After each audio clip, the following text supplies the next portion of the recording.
Understanding the phrase, own the place, in English. Hello, everyone. Welcome to our English language learning series.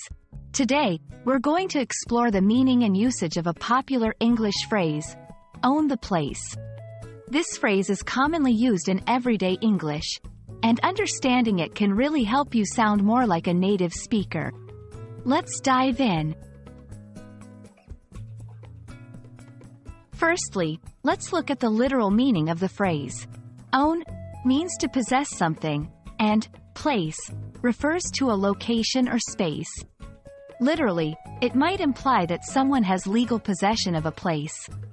But, as we'll see, the phrase is often used in a more figurative sense.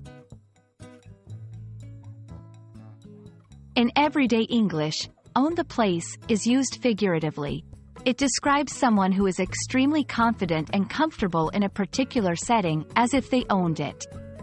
This doesn't mean they actually own the place, but they behave with such ease and authority that it seems like they do. Understanding any phrase is easier with examples. Let's look at a few. 1. When John walked into the meeting, he acted as if he owned the place. Here, John is behaving with great confidence and authority in the meeting room. 2. She walked into the party and owned the place, greeting everyone with a big smile. This implies that she was very comfortable and sociable at the party. It's important to note that using own the place in the wrong context can lead to misunderstandings. It should not be used to imply actual ownership of property.